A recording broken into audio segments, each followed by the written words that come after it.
Oh yes, we're live at the grand final. Have a look at this. People everywhere, of course they are. Getting right around Triple M football.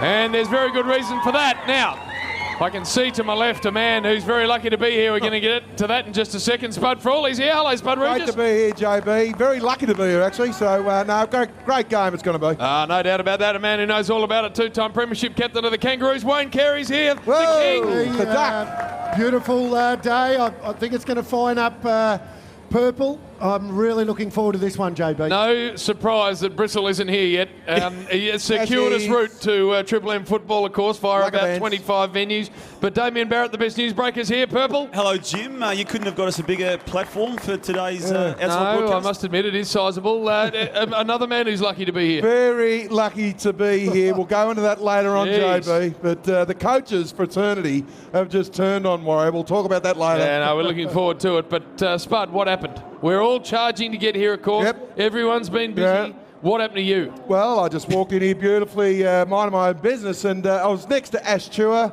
walked past here, walked past the two security guards over there to my right, and he didn't say lower your head. I've just walked straight into the big screen and taken the skin off me bonts, and it's fair to say, JB. You nearly knocked yourself out, Spud. I was gone. I was wobbly down boots? The 8 count, the first aid, went out the back and gave me the concussion test. They've stitched you up? Yeah, they didn't quite. Wasn't quite stitches, but the concussion test. I left it a little bit confused, JB. To be brutally honest. Get onto the website, Triple M Footy. Of course, you can see Spud actually being attended to by the medicos. I think the doctor said I'm permanently concussed. I'm not sure what that means, but anyway, I'm lucky to be here. But yeah, it wasn't the greatest entry I've had. It's fair to say. What about I'm driving up Batman, about to head past Rod Laver Arena and then swing back down into the Triple MCG. The corner there, right near the Rod Laver Arena entrance, I see this dwarf-like figure, duck, like a real tiny little bastard with a tennis ball sort of hairdo and the earphones coming out of both ears and this massive great big bag. I said to myself, that's Ash Chua. Anyway, and he's just standing there and I'm on the corner waiting and I'm thinking, well, he's going to the same place I am. So I said, I'll get hold of him, give him a lift. So I wound the window down. I went, Chua. Ash! He's walked straight past the car. I'm like, Ash! And he just kept walking and I thought he can get stuffed. So I left him. Oh, he's in the zone, as you know, grand Just final completely day. ignored me. Yeah, grand final day. It's all about the stats for hard yakka for Chua. By the way, Spud was all right. He came in, he was all right until he saw a little bit of blood. Got real lightheaded. I said, it's actually bleeding, Spud. Well, I and then think- he started to sort of wobble a little bit. I'm actually starting to get a little bit faint, and Slater and Gordon are on the phone at the moment, so I'll just wait and see how we go throughout the day, JB. But yeah, we might have to tune more for this. Got the Cool Breeze Chronicles coming up. yes. We got Tom Harley's going to join us, of course, former premiership captain of the Cats and now attached very strongly to the Sydney Swans. 10 grand super quiz. Someone here in the audience will take away $10,000, which Cash. is quite extraordinary. Cash! Bowling. The hard stuff. What? Old Big Ears and them don't get to see it. No, Dan no, Andrews and them. Walk away with that. Wow. The brilliant Jude Bolton will be with us. Danny Southern will be joining us. Daniel G and Syracuse are the big names always. And 2 tickets. I walked from the gate 3 to here. I reckon 8 people in the course of that walk. It's Duck, quite- I've got $5 grand. I'll pay one. I'll pay you $5 I said, mate, that's all very well, but I don't have any tickets. Firstly, and secondly, scalping's illegal, especially when you're the chairman of a footy club. You better tell Brian that then. It says to me, BT. after I'd said all of that to him, Spud, he goes, I don't care, mate, I've got $5 grand. I said, mate, I don't have any tickets. So that bloke, come around the front here because we've got 2 to give away. Now, all you got to do is come down to the live stage, which is where we are here. Take a photo of yourself in our Triple M photo booth. Where is that, please? Yeah, I think it's over there to the right. Over there. Right. All right, get over to the booth, take a photo, post your photo on Instagram, tag at Triple M Footy with the hashtag Triple M Rocks the Grand Final. 1 lucky winner, Purple. 2 tickets to the big dance. Unbelievable. At 1:30, we'll be telling you who that is. So if you don't have tickets, get around to the photo booth and do exactly as I just said. Instagram, tag at Triple M Footy, hashtag Triple M Rocks the Grand Final, and you could end up with 2 tickets to the big dance. And they are, I was talking to Mike Fitzpatrick, Purple, earlier today, obviously at the North Melbourne breakfast. He said normally midweek, grand final week, they've got 10,000 tickets they're trying to get rid of somehow. They always manage to do it, but, we're trying to get... He said this year, middle of this week, we've got 50,000 we're trying to find. Really? Wow. He's never had a week like this where grand final tickets have been at this much of a premium. It could have been the 150,000 mark, you reckon? Oh, amazing. If it was available. Well, according to the chairman, he said it's just been insane. How did you go at your last North Melbourne breakfast, Jim? Did you make it about you? All about me. No, I didn't. It was very... We had obviously all the right people to thank, but... Glass eye? It would have been a little bit, except for in the middle where I decided to put some SH1T on the polo player that runs our competition. I just said, mate, is there any A-list celebrity that's come to Melbourne that you haven't dry-rooted in the past year and a half? Is there any poor bastard today that's going to sit there while you bore the crap out of him? Sting? Oh, poor old Sting. He'll cop it, won't he? He'll end up knocking himself out with a shoe. Anyway, so I put some on him. Agassi, of course, nearly died in the middle Caught him of... crapless, apparently. Oh, it's just He fell extraordinary. asleep. He fell asleep at quarter time. But that was very good. I watched Fox Footy. I saw the kick. Who won that in the end? Oh, Bracelet Gibbs. Oh, the Bracelet. It came With his from first nowhere. kick? No, his first kick went 69. His second 72. So it was no fluke. Jeez. But we all thought Big Tex Walker. I think him and Bernard Vince might have went to the Moonee Valley races and probably wasn't in the greatest state, Tex and Bernie, this It morning. wasn't worth a pinch. No, they were pretty wobbly. Where is Brian, by the way? Is it Lackaban time for BT? It will be. He'll wander in soon. I did watch it, though, Duck. They're doing a very good job, the boys, of the kick-off across the Yarra, but fair dinkum. Chief, I don't think it's eating anymore. I think he must have wind. No, he has. Oh, I'm serious. He is as fat as a house. Here he is, Brian Thomas. About me? No, talking about no, Chief Dunstall. Seriously, Well, he on hates Fox people. Footy, he is. It's not about food. He's got wind. That's worked its way through his whole frame. It's either before he gets out of bed, he sits on a gas pipe for 20 minutes, or he's been stung by 1,000 bees. Because the button on the shirt today, if it had come off BT, he would have blinded someone. He's got to learn to say no at the dinner table, Chief. Well, Not sure what's wrong with him. Let's face it, he just hates humans. Well, he does, Brian. He doesn't like any of the people here. No, and his head's imploded into his body. He's just a brick with eyes. He's a big... as we know, he's the only guy I know that can roll up a pizza like a souvlaki and scoff it within 2 chomps, the Chief. He snorts it. What are you up to, Brian? You've had a busy morning. Lacquer bands, Brian? Yeah, we've been going around the place doing a lot of charity stuff. Have you? Yes. How many lacquer bands, Brian, this Shut week? up, Spud. Just get on with it. Brian, was it last year you lost the case that was Yeah, full of all wasn't he? the nice Proceed. stuff you get? Was it last year you lost the case? Yeah, he did. It was last year. It's A couple very of years nervous. ago, it was a frantic time. Damo. I've never seen you like it. BT, but we're talking about the grand final tickets. They're hard to come by. We are. all said that people walking around wanting tickets. It's a shame because you'd love to see all the Bulldog supporters get in there. But this is the first time I remember for a long time that they're basically scarce as hen's teeth. And the reason for that is the Dogs have garnished support from all clubs, Damo. Yep. So, you could have a Collingwood-Essendon grand final, and that would attract great interest amongst the Collingwood and Essendon people and passing interest amongst others. But what the Dogs have managed to do is they've managed to get every other supporter from every other club on board and follow them. And that's why the crush for tickets. I mean, they're the same amount of tickets as any other year, but they are enormously hard to get. And I've seen people walking around the outside of the MCG looking for tickets as well. Normally, I would think they would get them by the end of the day or by the start of the game. They won't. Today, they won't. No. It is enormous, Duck. The groundswell, we talked about it at a function earlier today, this emotional sort of groundswell that's like a tsunami just pushing the Dogs to this game. Absolutely. It's the way they've done it. They've had so much heartache during the year. Bob Murphy and other players, season-ending injuries. And they've been able to overcome it. They've been the underdogs right through the finals. They went to Perth, as we know, beat last year, 3-time premiership team in Hawthorn, and then to travel again last week and to win in the way they have. They've captured the imagination of all of us. And and we said this morning, BT, at one of your functions, that I can't remember everyone being so excited about a grand final. I can't wait. In actual fact, this is boring me. I just want to get to the ground. And get it. Oh, sorry, Duck. People here are feeling good about themselves. Well, Duck's just good on you, gone. Duck. Oh, sorry for ladies Duck's and just gentlemen. gone, you're boring. And, might as well go. And he's the only one that's got anything to say because he's the king. It's King Kerry. Like, we don't give a stuff, Duck, about Come you. on, Duck. You're just turning into Chief. Chief doesn't like humans, full stop, but come on. Bristle, you know that Spud knocked himself out walking in here.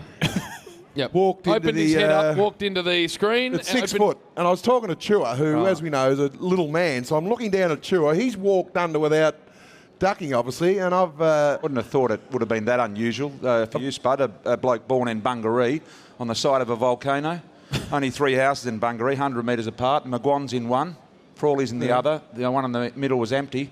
You somehow got birthed in there with these families convivially coming together at various times, and as a result of that, Are you suggesting there's a bit of inbreeding, bro? I'm suggesting there's a fair bit of Tassie in. Not at all. I went down for the 9 camp, Brian. I got to 9, the first aid.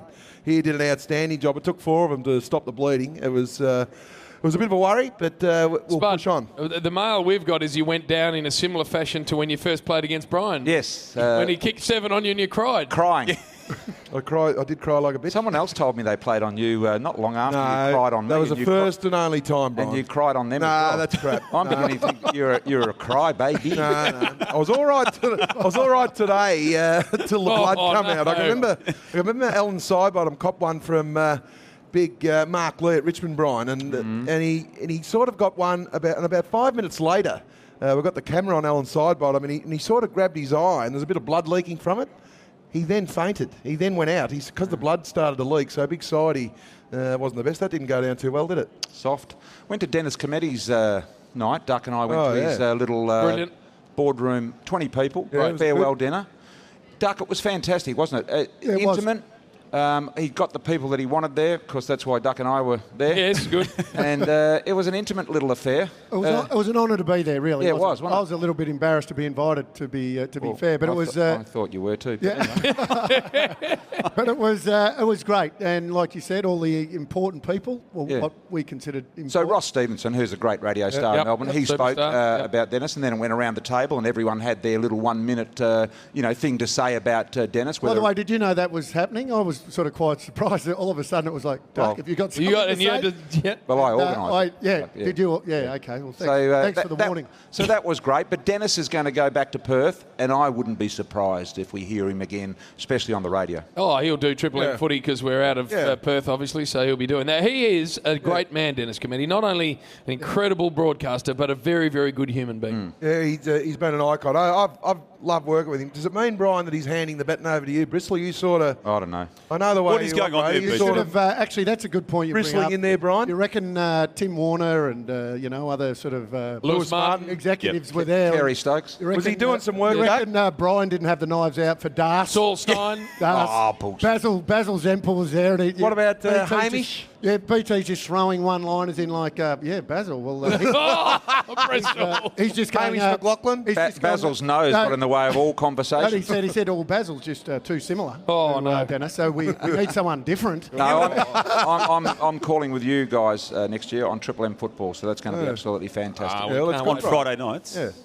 On Friday nights? Probably. Beautiful. No, BT, how many hours have you put into this project to get Dennis's job? Yeah. How many hours? It's been a long campaign, Brian. It's been 18 months in the making. Anzac Day. The blue chip arrangement on Friday night on 7, I don't think it's for me. Bristol's taking himself out of the race. I think I'm happy come on, with bro. Sunday afternoons. But if you remember rightly, it was BT when Bruce went away for the Olympics. It was at that time that BT knew he had Friday night, and that's when he put the rinse through the hair. That's right. And that was the nugget. He got the mo sort of shaped up a little bit more. El Pablo, it was all about Friday night footy. El Pablo, like it was, Brian. Pablo. What's his name? This is coming from El a man Chapo. in Wayne Carey that always has El his Chapo. top 2 buttons undone. And what is it? Why haven't you worn a white crispy shirt today? Because I thought I'd go with the Bulldogs sort of... I'll just put a bit of a red tag here later. And I was a South Melbourne supporter as a kid, though, but I think I'm wanting the Bullies to get up, BT. Yeah, we're all wanting the Bullies to get up. All right, let's get to a break. We've got lots still to come. The Chronicles of Cool Breeze, Tom Harley, 10 grand with the Super Quiz, Jude Bolton, Danny Southern, Daniel G and Syracuse. Get over, get your photo taken. Stick it on Instagram at Triple M Footy, and you could win 2 tickets to the big dance. Now, JB, as we know, this time of year, BT and Duck, this is where Warrior sort of walks on thin ice, because last year, as we know, at the Brownlow, Luke Beveridge in the latrines. It took Leon Cameron, GWS coach, to separate them. Separate who? Warrior and Luke Beveridge. Luke Beveridge wanted to get his big biceps in So Warriors. what you're saying is about this time every year, All-Australian, Brownlow, MVP, Carbine Club, all these functions that are going on, It's just become a matter of which one Damo will be punched at. And if he gets in their eye line, Brian, and their path, and luckily for Damo, Brad Scott at the All-Australian dinner, you guys had the footy show. So he was on the warpath that night because I could see the steam coming out of his nose. But I'm led to believe 2 o'clock Friday morning after a great footy show, by the way, guys, a outstanding show on Thursday night, and you normally go down to the precinct and celebrate with all the throng. I'm led to believe, Duck, that Justin Leppitsch was there with a few of his former Brisbane teammates. And it took, Brian, Jamie Charman, who's a big... It happened again. It did. Leppitsch wanted to basically cave his head in. Right. And it took Jamie Charman, who's 105 kilos, to hold Leppitsch. Hang on. Are you saying to me that Leppitsch was within seconds of coming to blows with Damo at a public event? And it took Michael Voss and Jamie Charman to try and hold Leppitsch back. There was froth coming out of his mouth. He obviously hasn't taken kindly to what Damien Barrett said probably over the last couple of years. You're not going to deny this, Damo. Well, I'm waiting for a bit of People know about this. Well, they gate crashed our party, BT, the 2001 Premiership reunion of that footy club, and I get on well with most of the people from that team, but Justin Leppitsch clearly had an issue on this occasion with me. So what was your... I think you're beating it up a bit, though, Spud. No, I'm not. I'm not beating it. No, I'm not. We just had a little exchange of words, and that was pretty much all Warrior, I noticed it to be. A triple premiership captain called me this morning. I spoke to him. Yeah. Michael Voss. He was good, and told me word for word, verbatim, is exactly what happened. So I'm not going to go back on what he told me. I think he's just putting a little bit of mayonnaise on what might have happened there, Spud. Where was Brad Scott? Was he around? No, well, Brad Scott wasn't there, thank God, because it would have been a tag team. They would have used his head as a speedball. Tell us about your feelings when you're standing there just having you had a Pinot Gris or something, or Gras, whatever.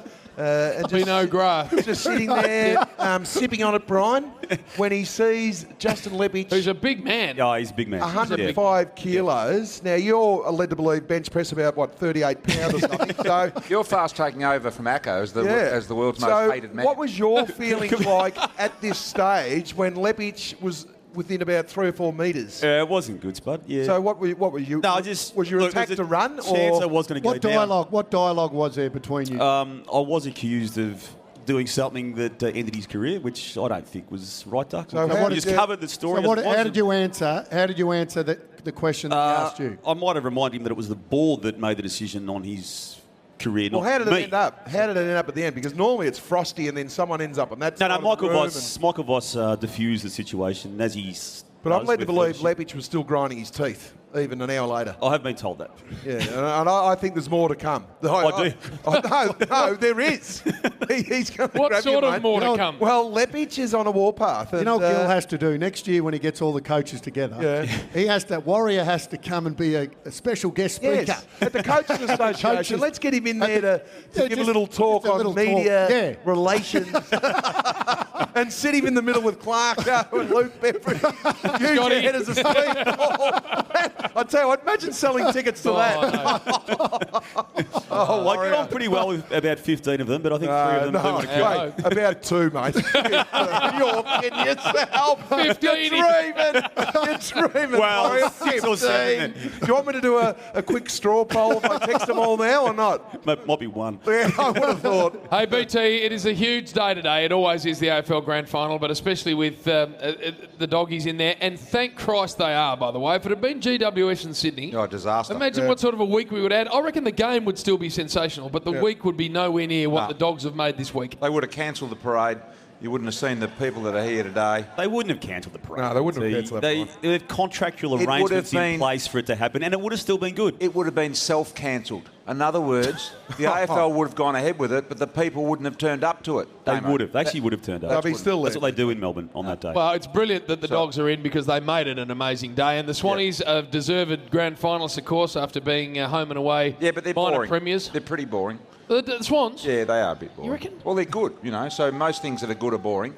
I like them. I like the way they go about it, Bristol. Yeah, I like good. the They're heat hard. they bring. Now, Sydney are hard. They're a really hard team, Duck, but I reckon the Dogs are harder.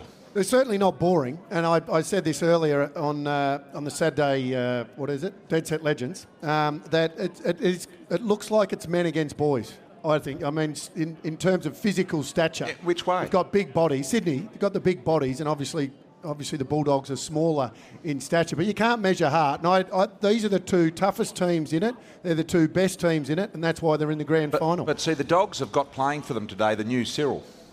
Who's the new Cyril? Who? The package. Oh, no, Brian. Brian. Now, listen. Let it go, BT. Brian, as soon as you've called him the package, he has not looked like it. Now, listen. Gary Ablett, When you called him Gary Ablett. You called him? He has not had a kick. I made a comparison between him... And it was wrong. And the second greatest player of all time. Gary Ablett, and now I'm making a comparison with Cyril. Now, what Cyril...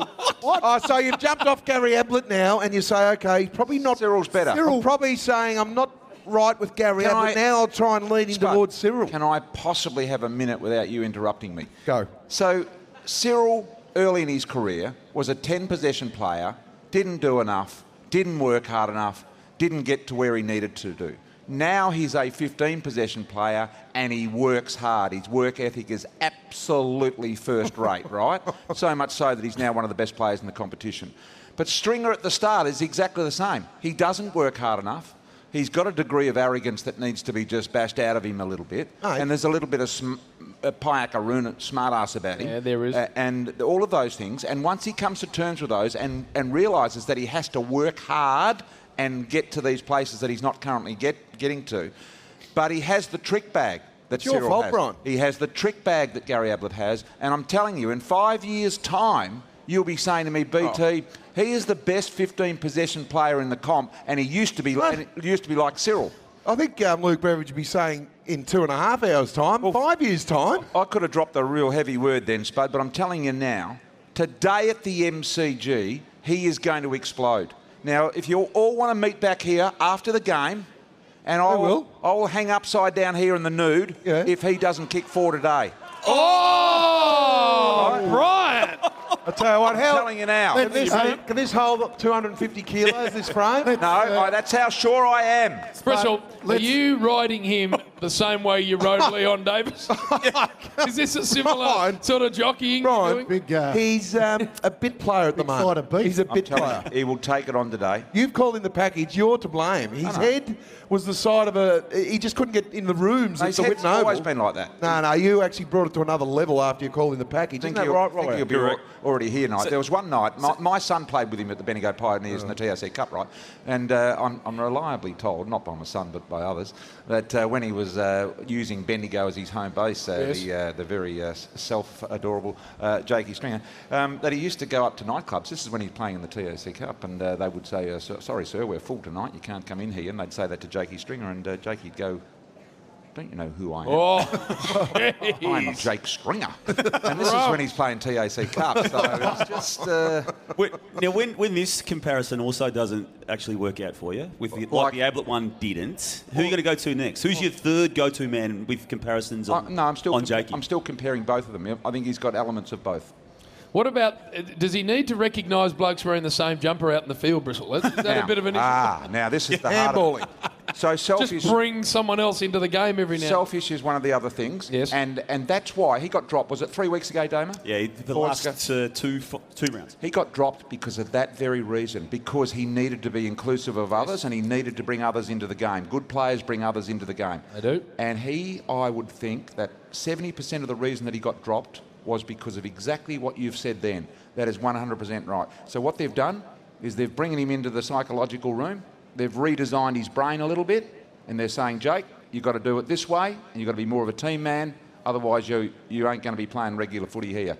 And I think if you noticed last week, the last kick, the last play of the game, could have gone for home. I thought he should have. 30 metres out, 45-degree angle, running at goal, no one running at him. He had every right to go. Gets it across to Dixon. Soaks a bit of time and an opportunity to score as well. I think we saw Jake Stringer become a player when he did that. All right, we need to get to a break, Bristle, because we've got 10K, by the way, is going to be given away at 1 o'clock with the quiz. But Headwobble, we always decided on grand final day. Are you ready? I'm ready, mate. I'm ready to go. All right. I'm sick of a few, former stars jumping on the bandwagon teams in the grand final at the moment. The head wobble is something that Spud brought to the table about 6 or 7 years ago. And basically explain what it is, please. Well, it is people that get ahead of themselves. We all, in the media, very enjoyable with our job. Should also be pointed out that JB's been a multiple winner of this. Inaugural. Hall of Fame instantly. Yes. Right. So I'm the number one. The analogies I like to use, if someone was an icy pole, they'd lick themselves to death, Brian. So they get out of bed, look in the mirror and go, ooh, look at me. Gee, I've nailed it. Yeah, it's all about me. So they sort of, and then they sort of go down the street, they walk around and they just sort of walk down the street. They go, yeah, they're just sort of a little bit of a, the chest comes out and a little bit of a walk. So look at this idiot of a man. It's real wanker stuff. They think they're going well. So it's our job, JB, just to bring them down to everyone else. So third on the Headwobbler list for 2016. And I'll be short and sweet because we don't want to talk about him too much, but Mark Robertson comes in third. He wants to be like us. The facts are he'll never be like us. He was tipped out of here 10 years ago. So Mark won the AFMA Awards and sooked up. No one cares, other than you, Mark. So we move on from that one. And Mark's... didn't he say that he was responsible for someone winning the other day or playing a good game because he spoke to them or something like that? We'll move on. That's enough. So he's important. Second goes to me. You give it to yourself. Well, After the Bounce is the leading show on Fox Footy. Saturday Triple M's the highest rating show we've ever had. I'm a visionary. I've probably been in the paper a little bit for my liking, a little bit too much this year, Warrior. Didn't your brand take a fair hit mid-season? No, it did. It's a pretty severe hit. No, it did, with a couple of with good issues. Reasons. Oh, no, it was. We won't go over it. We won't mention the war, but yeah, it did take a dent. But that just explains how...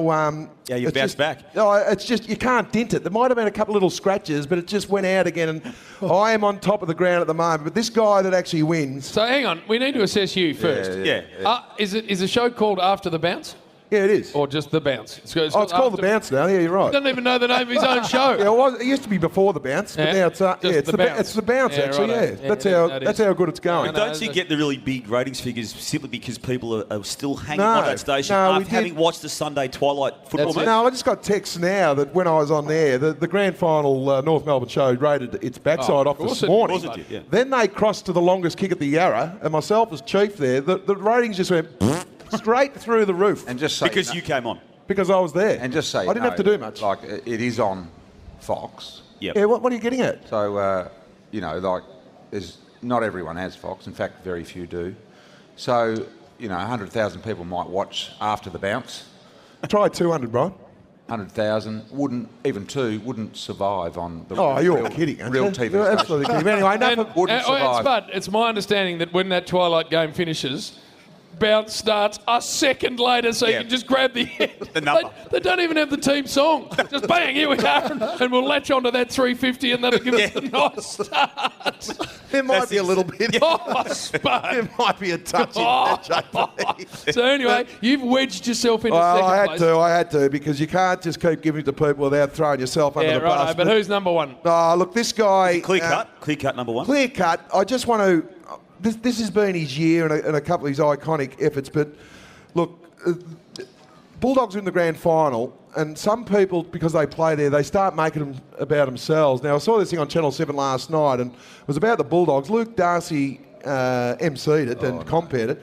It was all about him. Oh, no. No one gives a stuff to us. We want to know what Jake Stringer does and Lukey Dalhouse and Marcus Lockie Hunter. Bontempelli. He had a double-page spread in last week's paper saying that I was the only one that thought of Luke Beveridge. Yeah. So I went and recruited him. I wouldn't be part of the subcommittee to choose a coach unless I can get him. I will not be on the board to choose him unless he is the coach. And this is the same guy, Brian, that gets a chopper from here to the Whitten Oval. It takes 15 minutes to drive. Hadn't been there for 15 years since he retired. Gets a chopper. He turns up this week to have his input into a chopper. Chopper. And then, when it's cold, when it's below 14 degrees Celsius, wears leather gloves on the boundary line. This is a big, strong, tough ruckman, Brian. Now, he went to the Olympics, and as we know, it was great to see the Olympics. We didn't want to know about those, but have a listen to some of his name-dropping. We started at an Adidas party. So Channel 7 have got a lot of their partners over here. So Big Gil McLaughlin, the AFL CEO, is in town. And Gil dropped by with Miles Rose from Swimming Australia and Adam Hilton, who runs all the Swiss advertising, come from having a few drinks. This is literally what Gil had been doing. He had a few drinks with Kerry Stokes and Gina Reinhardt. I was out at Paco Olimpico and I was talking to an IOC member. Mark Beretta turned up from Channel 7 Sunrise with his camera and his crew. I'm waiting for Beretts to pull rank and ring the big boss Kerry Stokes. Bolt finishes, wins the race. His first move is about a metre away from me. I've got to show you a photo. I've got to reach out and put my hand and touched him on the shoulder, and I bumped into Nick Green. And I was on Ipanema Beach today.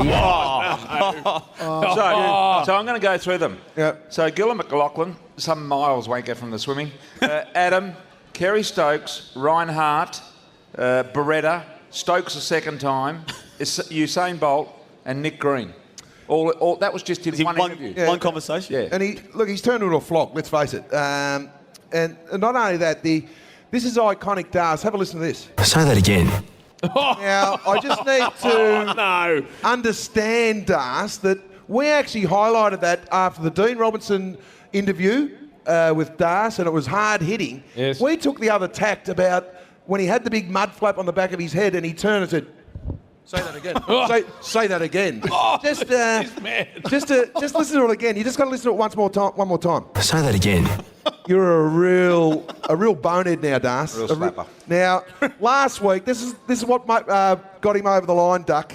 Last week, you got to be impartial as a commentator, don't you, Brian? That regardless if you're deep down barrack with someone, have a listen to his call last week at Skoda Stadium when they beat GWS. I've been wanting to say this for as long as I can remember.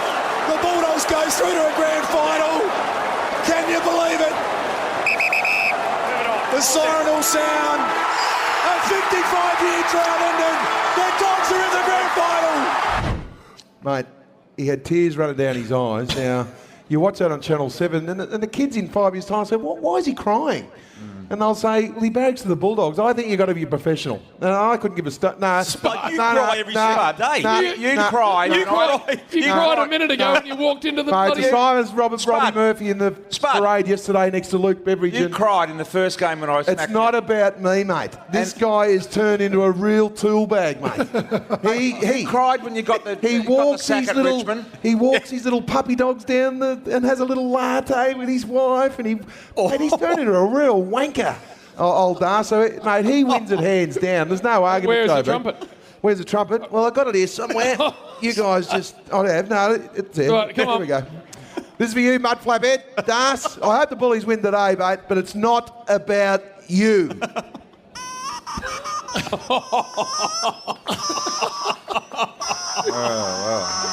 No, Spud. You can't be That's for doing you, that. Das, you wanker. Oh, no. You drink your own bathwater, Das. Love bites in the mirror. This, ladies and gentlemen, is a grown man. Have a look at him. I've officially lost it. He has completely lost it. I think I am concussed. All right. Well done. The Duke wins the Headwobbler for 2016. Now, the Chronicles have been a massive part of what we do all year, the Cool Breeze Chronicles. We do a fair bit on ourselves, Jay. That's really all we do, to be brutally honest. Damo, how we place grand final day? Oh, we got the stinger one last time. All right, let's hit it. In 2009, the Saturday Rub brought you the iconic World according to the Cool Breeze. And now, it brings you Cool Breeze Chronicles. Come For the people on. who've never heard that before, Damon Barrett had both hands on his plums when he said that because his voice was a lot deeper. What do we got? Now, for those people who don't know this, this was a dossier dumped at Triple M Studios at the start of the year. We've managed to get a fair bit of information out of it. On Brian Taylor's career, there's been a theme, Jim, regularly about Brian going to the tribunal.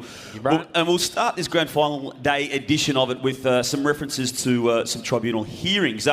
Rowan Connolly wrote a match report after Brian had been reported in a reserves game. Saying that Brian Taylor's career coming back from injury had hit, quote, an all-time low when he was reported on three occasions. One for breaking the jaw of a young player by the name of Chris Farrell, and two for abusing the field umpire. And you stormed out of the rooms after this game and stopped to Rowan to say this: "Yes, I gather I have been reported, but nobody has confirmed it with me. You go to the tribunal and you're given 5 matches for the combinations of the breaking of the jaw and the abuse of the umpire. And the transcript of the tribunal goes along these lines. It's been put to you that you, on 4 occasions, used a very, very nasty word to an umpire. Bristle. That you were told to settle down by the umpire before, quote, he pelted the ball toward my head. Bristle. Oh, no. You were then alleged to have used another swear word on a dozen occasions. You denied that. But this is all official transcript hearings. And then you've come out with this quite iconic quote, I think. If anyone can remember all those bleeps, it's got me bleeped. We'll go to article July 3, 1991, Jim. Yes. Herald Sun, back page. I wrote it. And Brian Taylor has been suspended again for an incident on a ground. This was the quote from the tribunal chairman. It was a headbutt to David Ackley. The headbutt contact, and the tribunal has to mark the disappointment with this type of conduct. And you have dirtied up, Brian.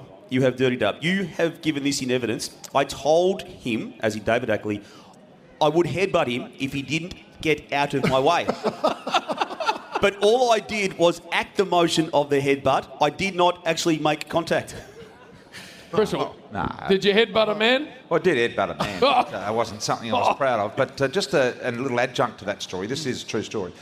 That was a Sunday game. I was a plumber in Hawthorn at the particular time. Come back, watched the news that night, and I saw the replay of that, and I thought, shit, I'm in trouble. I'm looking at 4 or 5 weeks. Not something I'm proud of. My phone rang that night, Sunday night in Hawthorn. Guy said, can you come and fix my hot water service? I said, what now? 8 o'clock on Sunday night. He said, well, you're a 24-hour plumber, aren't you? I said, mate, I've just got that written on my van. I said, I'll be there at 8 o'clock in the morning to fix your hot water service. I pulled up in this beautiful tree-lined street in Camberwell. Quadruple garages. Mercs parked in every drive. The ladies in fluffy leather gear walking their poodles. And it was just a beautiful street full of beautiful people and very wealthy people. I knocked on the door. The guy said, I won't mention his name because he's still involved in the judiciary today. And Brian Collis? And the tribunal chairman, maybe? I knocked on the door and he said, do you know who I am? I said, no, sir, I don't. Who are you? He said, I'm the tribunal chairman sitting on your case tonight for headbutting. I said, shit, that's a coincidence. And he said, no, it's not. Do a good job and don't leave an invoice. And that night, I got off that headbutting charge. No! Technicality. No! Come on. You've got 2 weeks. You've got to. Don't leave an invoice. All right, we got 10K on the line. Spud's going to take over this, which will be fantastic.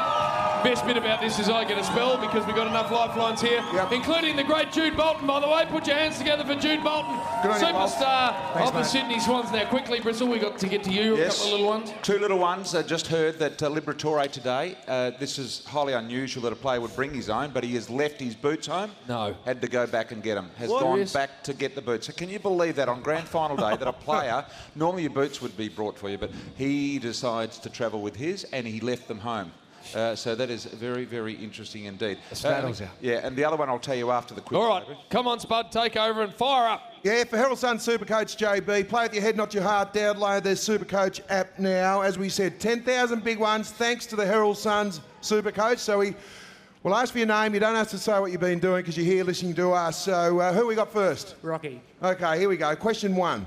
Which player led the Western Bulldogs Brownlow medal count with 20 votes in the 2016 Brownlow medal? Boyd. Bad luck, champ. Oh, no, out quick. Yeah, see you later, Jeez. champ. Bad luck. Who we got? Ben. Okay, Benny. Which player led the Western Bulldogs Brownlow medal with count with 20 votes in 2016? Marcus Bontempelli. Well done. Question 2. What's the most number of goals Buddy Franklin has kicked in a grand final? 5. On your bike. Oh, no. See you later, mate. Who we got? Do these people know they've got lifelines? Not for that question. Brian, Only certain questions. Brian, there's 3 lifelines. Question 3, 5 and 8. We've been doing this quiz for 12 bloody years, BT. Maybe have a spell. Okay. Question 2. What's the most number of goals Buddy Franklin has kicked in a grand final? 3. On your bike. Oh, no. Who we got? It's going south. Damien. Damien. How many? 7. On your bike. Jeez. Gee. Boy. What did he? Lockie. You should know, Lockie. How many? 8. Yeah, going well here. Lockie. Okay. How many, Buddy Franklin? 6. Bad luck. What are we dealing What's with? that? Yeah. Yeah, the line. Cleaning 'em out. How many, champ? Dave, 3. Not quite. Not quite, Dave. Wow. Who we got? They're all around it. Bryn, 4. Well done. There he is. Okay. Question 3. Get around him! As we know, we've got lifelines. We've got Jude Bolton, the Warrior, who Justin Leppitsch wanted to cave his head in at the precinct at 2 a.m. in the morning. We've got the Duck, who's commonly known as Super Ball. He just keeps bouncing back. And we've got Brian Taylor. So question 3. The question is, can you name the last 4 Norm Smith medalists? You got a lifeline? You got lifeline? Can I use a lifeline? Yeah. Oh, that was the whole idea. That's why I said. Choose carefully. Your ear's sewn on, mate. I'll go Bolts. Okay, Bolts, can you help me now? Okay, we got Cyril Rioli. Then we got Brian Lake, Luke Hodge, and one other. Yes, one other. From your club. Strange that. Damo, stop telling him. He should work it out. He played. Ryan O'Keefe, of course. Don't give him hints like that. I didn't help him. Are you happy with those or Yeah, not? I'm happy with them. Oh, nice work. Hey, Good. Warrior, hey, when it's your lifeline, I didn't actually help him. I didn't. I you promise. said you should know. What's that mean? Well, he played Stevie the game. Wonder would... Anyway, Had a few question beers 4. last The 2015 grand final was the hottest on record. What was the temperature? 34. Ooh, not bad. Stab at it. Bad luck. Who we got here? Brad, how hot was it, mate? 31. Yes. Hang on. 31 point something. But he's already got the tick. hang on. He's received the tick. No. 31 point something. Oh, come on, Spud. You can't be doing that. No, I'm only joking. It was 31.3. You're right. Question 5. Get around him! Jude's out. You've got Warrior, who last year Luke Brevich wanted to cave his scone in, then Brad Scott, now Justin Leppitsch, and just they're queuing up. You've got Duck and you've got BT. Who do you want? Haven't got one wrong. This is the question. In today's team, can you name the one and only player to have represented both the Bulldogs and Sydney? You got a lifeline? Don't use the lifeline. You know this. He mightn't know it, but you'd use a lifeline, surely. Is he playing today? Yes. Yeah, but, mate, you can use a lifeline as well. Like Wayne studies the form, I'll use BT, thanks. Oh, Bristle. Mate, I don't know the answer. Come on, Brian. You know this, bro. Representing the Bulldogs and Sydney. I think this could be a trick question. I don't think there's anybody. But hang on. Hold on. Come on, Bristle. Oh, look out, the grey mass in there. Bit of fear to here. Who is it, Brian? Biggs. Shane Biggs. Yes. Oh, hey. Nice. Oh, seriously, bro. Come on, Brian. That was nearly as bad as acting as that taxi trip to Damo. What was it? Last cab to Darwin. What was your line you used on that? Doesn't matter. What was it? I was starring with Jackie Weaver. Yeah, but what was your line? What was your line when the player come in? What was it? Say it again. What was it? What was your line? Are you any good or something? I was starring with Jackie Weaver. Can you believe it? Question 6. Mitch Morton was a premiership player in 2012 grand final for Sydney. Which 2 other clubs did he play for? Which player, sorry? Mitch Morton. And he played for Sydney in the grand final in 2012. He played for another 2 clubs. Collingwood? No, bad luck. Oh, no. Wow. Okay, we've got a young lady here. Who we got? What's your name, madam? Lynn. Okay, Lynn. So Mitch Morton played in the flag, but he played for another 2 clubs. Brian's given you a little bit of a hint there. Hawthorn. Wowee. Goodness gracious. Name? Daryl. Daryl. Okay, which other 2 clubs? Mitch Morton. Sydney and? He played for the Kangaroos. No. Okay. No. Oh, mate. Are they colourblind? Never quite that good, I didn't think. That ball is yellow and black. What's your name, champ? John. Yeah. Okay, football lover? Yeah, I am. Okay, Mitch Morton, Sydney grand Richmond. final. Richmond, who else? West Coast. Well done. Nice. Yeah, it looks a little, yeah. I like him. Looks like he could have a fair bit of nerd about him. There's no champagne. Anyway, A we'll bit move of on. Bernard Fanning about. Oh, yeah, there is, actually. How many teams have won only one premiership? And name them. Western Bulldogs. Yes. That's one. Yes. Yeah. Oh. Any hints? Yes. Is it Hose Mary back there? There we go. Bad luck. Wow. Bad luck. Jeez. Okay, who we got here, champ? Dave. Dave, how many teams have won a premiership and name them? Okay. One premiership, sorry. All right. Well, Bulldogs are one. Yeah. Port Adelaide another one. Yep. And St Kilda. Well done. Nicely done. Okay, 3 questions from 10 grand cash. You getting nervous? Why not? Yeah. It's a very Why nervous not? day. You are or you're not? Not why not. I'm Yes more or nervous not? about the Dogs winning. Okay, no, fair enough. Oh, well, we'll have the cash. Question 8. Get around him! We've got a lifeline here. Which one of the following players has played in the most number of grand finals with 8?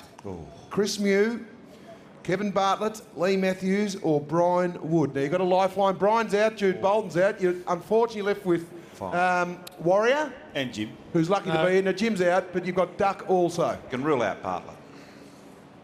Okay. So you've got a lifeline. You've I'll got go Warrior or lifeline. Duck. Yeah, who do you want? I'll your go ti- Damo. Okay. Oh, Duck. Damo. Yeah, Warrior. Duck. Okay. If you like a bowl of chopped liver duck, or what? Spud, was it Mew, Bartlett, who was it? It was Mew, Bartlett, Matthews, and Brian Wood. Who was a part of that. There's no way Warrior would know this. Oh, you would. Doug. Come on, Warrior. There's no way you would know this. Well, when Hawthorn played 8 grand finals in 9 years and Lee Matthews retired early in that, it's got to be Chris Mew. Has to be Chris Mew. That's Warrior's opinion. What's your opinion? Okay, we'll go Chrissy Mew. Oh,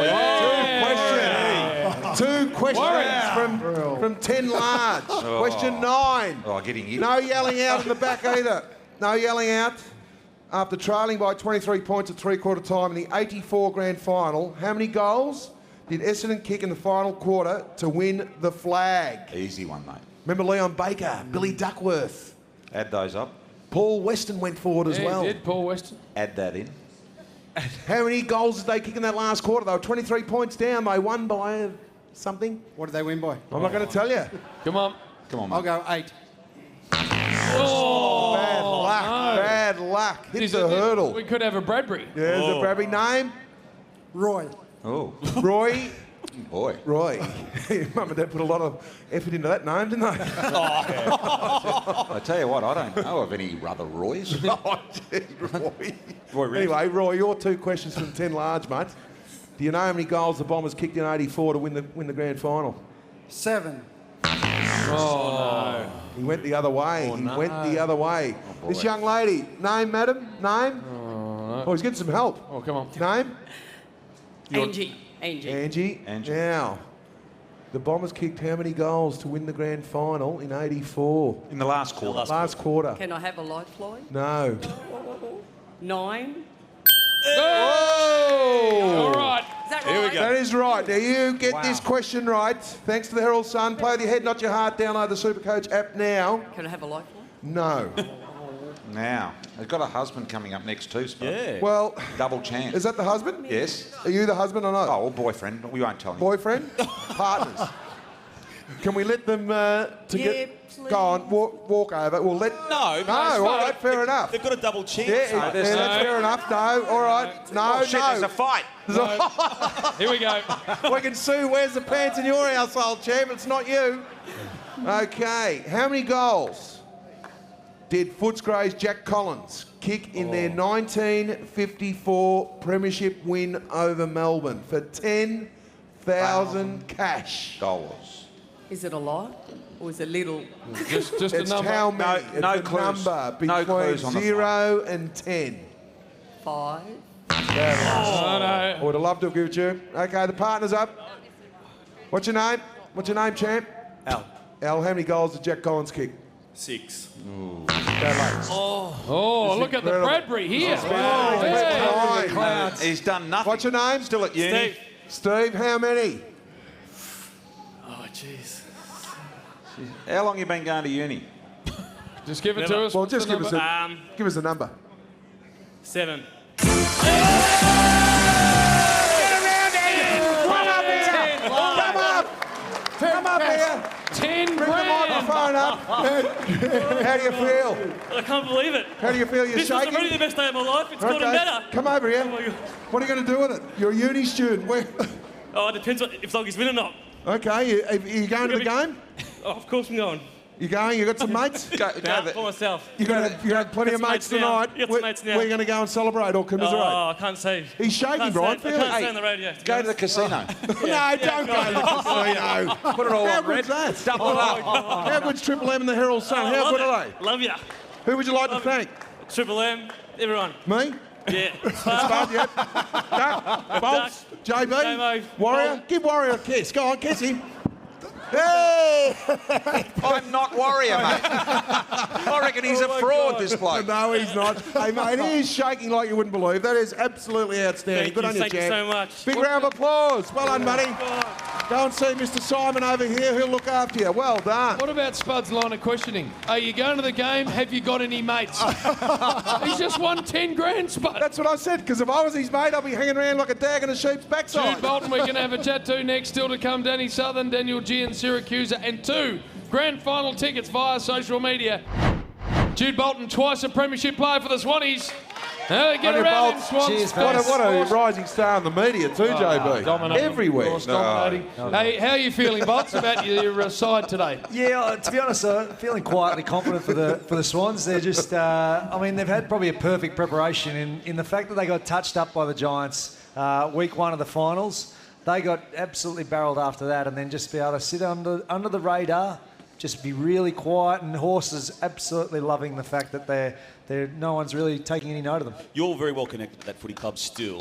The barrelling that John Longmire is said to have given the club after that initial loss in the finals, was it one for the ages? One for the ages on the Monday, so after the review, pretty much just ripped into them, and I guess that's where you've seen a response. Against Adelaide, they were enormous, and I actually thought they might go out in straight sets after the way they were picked apart by the Giants, but they just pressured the life out of the Crows. The big forwards that we spoke about, and also Eddie Betts, just had no influence. And then to come up and play on the MCG against the Cats and do a similar job, particularly the start, was very impressive. Jude, Mills and McVeigh, obviously you've been there. You can't play players that are underdone, even 95%.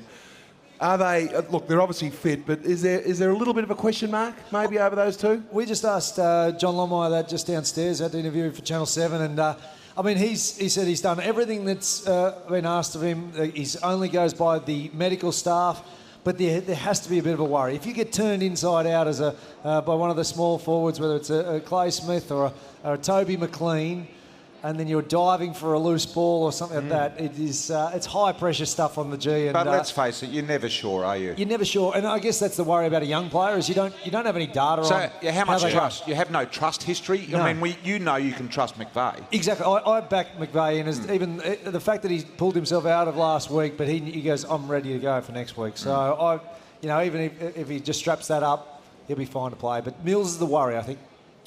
The Buddy Franklin factor in this, obviously in the 3 years he's been there, he's now made 2 grand finals, and last year missed the entire final series for the mental health issues, and there have been ongoing demands around that situation he's got. How have you found him this year, Jude? He does seem as comfortable and as relaxed as he possibly can be. I think Damo's got his swagger back, and I guess you look this time of year last year, and he did. He sat out for those reasons. He was, I guess, a very courageous decision to sit out for those reasons and miss such a big game, and think it's more than comfortable to run out there. But to see him now, he's got his swagger back. He's got that peacock, the chest. He loves the big stage, and he loves being a bit of a mentor to some of the young guys, whether it's Tom Papley, Isaac Heaney inside forward 50 as well. Rampy, Bolts, tell us a little bit about him. We know he's all Australian now, and you've seen him come through, and he played with his club in the VFL, was lucky to get a game. What a great story. How hard has it been for him to get where he is today? Because he's one of the premier defenders in the competition now. Well, I think he's benefited from the fact that the mature age players have been picked up and looked upon, and he is a wonderful story, Dane Rampy. Came down to try his luck at the VFL, and it didn't really eventuate. It went back up and gave footy away, but just said, I'm going to play for fun. Played at a local Uni New South Wales. He was having beers in the SCG, and then 18 months later, he's actually rock solid in defence. And Yeah, it's an amazing story. So, Bolt's just on today. You're working with the Seven Network, and Committee's giving it away, as we know. So, what how do you feel about Dan, and what would you say about him as a contributor to football over the last 45 years? Oh, VT, he's a doyen of broadcasting. I think I've been lucky enough to, I guess, spend a bit of time in the start of a media career and things like that, and you just get to see how he's just an old school gentleman, and he'll do everything for you. And I've just been, we're going to miss him big time. He's just such a wonderful broadcaster. I was talking to Cyril doing a marquee over the back here, and had Cyril to interview, and I said, when the ball comes down the forward line and it lands in the hands of Rioli, and he gets around one and gets around another and pirouettes and lines up on the left foot, I said to him, are you thinking about what Bruce is saying about you? And he said, yes, I am. He just can't get it out of his head. But Dennis has been absolutely sensational in a similar mould. Yeah, absolutely. He's synonymous with football, and he's going to leave a big mark. Yeah. Running an ad for Channel 7 on FM as speaking here. Do you think Brian is the line of questioning but your story was for Dennis's position? I think he's just wheeled himself into the role, hasn't he? Perfect question. But your story was about Bruce McAvaney then. Oh, look, he's off now. And he's taking a footy. It wasn't about... Oh, look at this. Don't do the He's string. Don't do the string. Oh, no. He's cracked the bristle. He's pushing Spud around. He's throwing footies out. He's had enough. Poor old Dennis. He's just stepped on his Look at him, brain. taken off. He's cracked the brace. He has. Look at him. He's grabbed the jacket. He's done.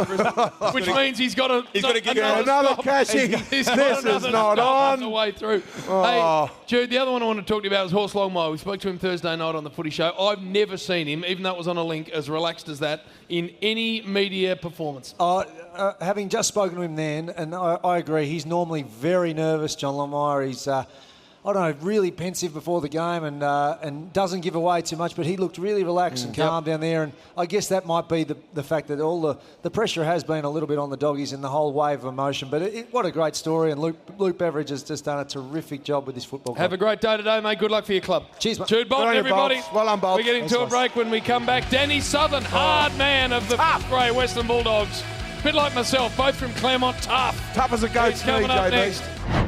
Put your hands together for Danny Southern, everybody. Thanks, Good on you, JB. mate. Don't worry, Footscray and Western Bulldogs fans will know about this man. Back in the day, back in the 90s, as tough, Spud, as a footballer was in our competition. I love him, JB. He's a man of my own heart. He's hard as a goat's knee. I really loved... The thing I like about him, the sleeper hold on Peter Soon. Oh, come on. Can't live it down. I'll never live that one down. No, it was magnificent, mate. That's what defenders need to do. You just got him in a little bit of a cuddle there, probably a little bit too long, but what's it mean to be back home? You've been over in Africa for 10 or 15 years in the wilderness. You're back at home, and now here at the G with the Bulldogs. Yeah, it's unbelievable, Spud, and great to see so many of the Bulldog army out there, the red, white and blues out in force, and to all the supporters out there who've stuck with the club through thick and thin.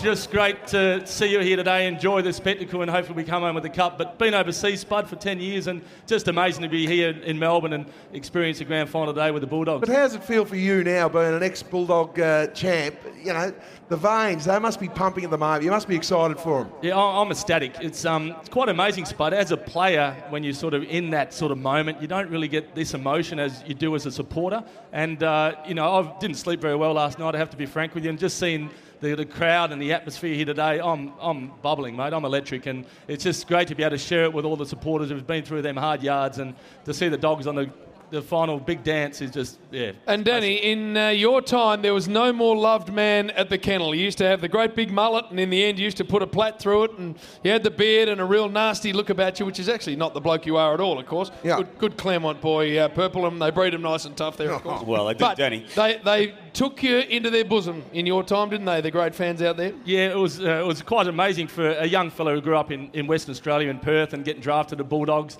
and just being embraced by the supporters, and it for me as a young fellow, I was sort of almost embraced, almost like a cult figure, they say, and the local people around Footscray and the western suburbs are just very special, and as I've said a couple of times already, just to see the excitement on their face. I went to see the training session on Thursday and just being amongst the 10,000 strong out there and just seeing the joy on the people's faces, that's been the most special thing for me.